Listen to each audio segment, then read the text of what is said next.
I'm back with the third installment of our lectures on World War One, and this is the effects of war. So war finally ended after 4 bitter years, and now let's see how the world changed because of the war. Okay, so right after the war, whenever there is a war, particularly of this magnitude or of large magnitude, a treaty always follows. So when we talk of a war or whatever, you should always ask what treaty was born out of this war. And in order to discuss the treaty, they the leaders, hold on, laser pointer, the leaders had this discussion, the Paris Peace Conference. So they had Paris Peace Conference. It is their obligatory group picture.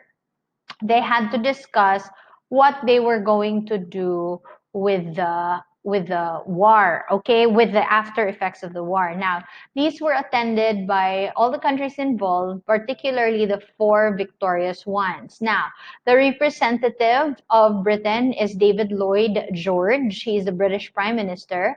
The Premier of France was attended. These were the big four. How they were called the big four because they were kind of like the major countries that were involved in the war. We have George Clemenceau, probably not George. It's French. It's probably, I don't know, Susan. I'm not sure. So George Clemenceau, the Premier of France, Woodrow Wilson, the President of the United States, and Vittorio Orlando, who is the Premier of Italy. So these four men were considered as the top guns of the Paris Peace Conference. So there was, di ba, America joined late? America joined late. And when America joined, Woodrow Wilson was the president. Now, during the Paris Peace Conference, President Wilson offered 14 points. He proposed this. He did not say, this was not the rule yet, but he said, okay, I have a proposal. Let's have 14 points. Let's do these 14 points and I believe these are the best 14 points to consider for an after-war world, okay? We're not going to discuss the 14 points. We're only going to discuss, I think, 5 of the top, kind of like the most important points that Woodrow Wilson made. The first point is self-determination. So he said that now that war is over, there should be the right of national groups to determine their own political status should be in place. Like, for example, Austrian lands occupied by Italians, the majority were Italians, but the leader was Austrian, that should be returned to Italy. The Slavs should be free. Now, they're no longer the Poles Poles, like the people from Poland, should have the right to be able to govern their own country and be independent. So he said there should be self-determination.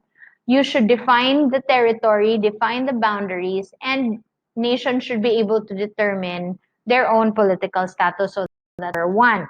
Number two is peace. There should be peace without victory. He urged fair treatment of Germany, believing that harsh punishment would cause to seek revenge. Okay? So don't press, like, don't lord it over people that you're the victor. Dili ba nga marag, yes, Germany surrendered, yes, Germany failed. Don't crush them. Don't punish them too harshly. He's not saying don't punish Germany. He just said don't punish Germany too harshly because that might push them to seek for revenge. And Woodrow Wilson wanted really a world with free trade everywhere. There are no enemies, there are no territorial wars. Okay.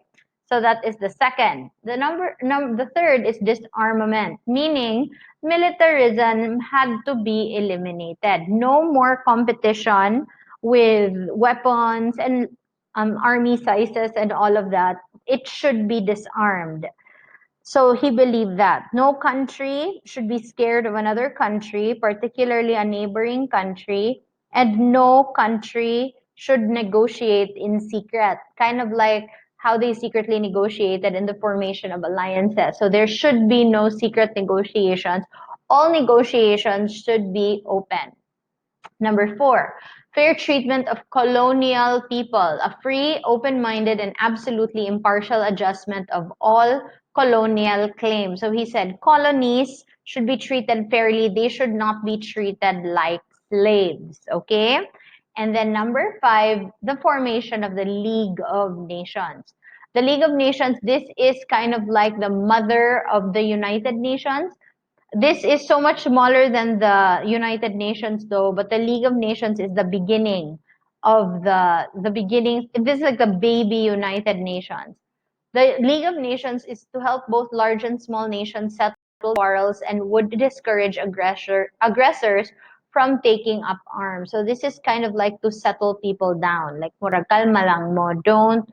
Don't be so stressed about stuff. Don't be too aggressive and all of that. So we should try to build open conversation so we can settle differences. Now, of course, particularly the first three, no, actually the first four, the Europeans were like, you know what, Will, and you did not suffer so much with the war. You only arrived during the last year. Not even your arrival did not even last for years. You did not contend for a long time. The war was not fought on your soil. Yes, you were part of the war, but war was not fought in America. You know, the war was in our land. We have to make up for so much that we have lost. So you don't know what you're talking about. The only thing we like in your 14 points is actually the League of Nations. So, sila. Woodrow Wilson was rejected. Okay, instead, the Europeans came up with the Treaty of Versailles. Okay, so in the Treaty of Versailles, number 1, payment of war reparations to the Allies. Germany was supposed to pay war reparations to all the allies, and it was a ridiculous amount. We're going to discuss that a little bit more later.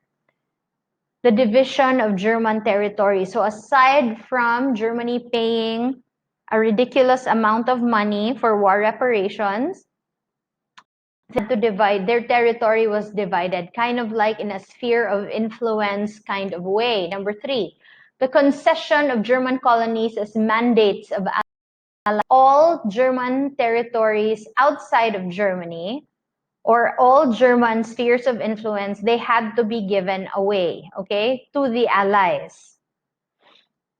The limitation of the number of German troops and the prohibition of arms manufacture. So as you can see, the Treaty of Versailles was really meant to crush Germany. Okay, Germany, you're never going to rise again. We know that that's not true because you know that this is World War One. There will be a World War II wherein Germany would be the bully again. Okay? So this is what the Europeans agreed to. This is what they approved.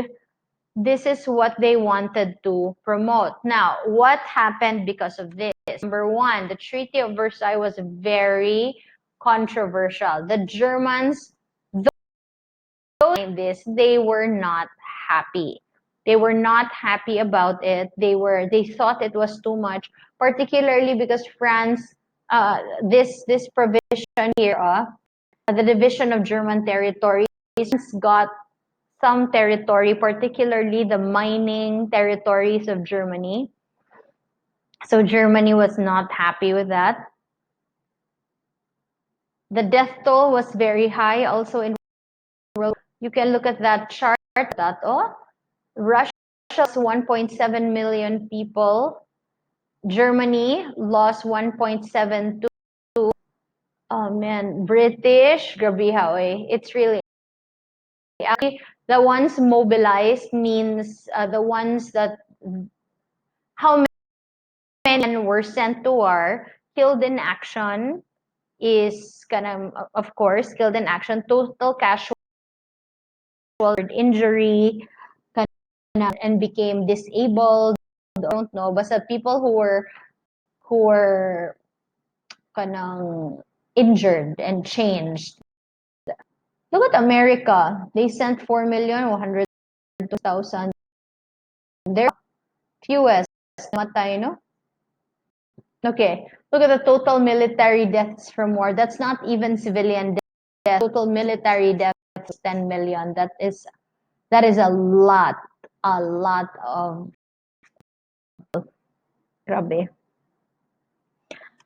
Women, oh, women gain rights and responsibilities because when all the men were off fighting the war, the women were actually the ones hired to do the jobs. Like, for example, in a factory, before women were not allowed to work, really, not really. And then after that, because the men were off fighting the war, they started to hire women, and then they found that women were not bad, employees. So the women's rights really changed. So they started to give women more freedom. There was more suffrage rights, and suffrage is voting rights. And women really gained a lot. Like, for example, in schools, women were allowed to enroll already. Women were allowed to have jobs. Women were really, it was a freeing time for women. They were no longer confined to being the property of men. So women gained rights. And the last is the isolationism of the United States. The United States, because Woodrow Wilson did not agree with the Treaty of Versailles, and they practically snubbed his 14 points. The US said, we do not agree with your policy and we wish to stay out of it. So they had isolationism. Not that they became a hermit kingdom, but they did not participate in the politics of Europe. Okay, so that's it. Actually, that was very short, but I just didn't want to include it because the other one ran for like 51 minutes, I think. So that was too long, I think. So, okay, so I announced that you are going to have a test after this lecture. I believe the test is going to be on Tuesday. It'll be based largely on my lectures. Okay, so do well during the test. Bye.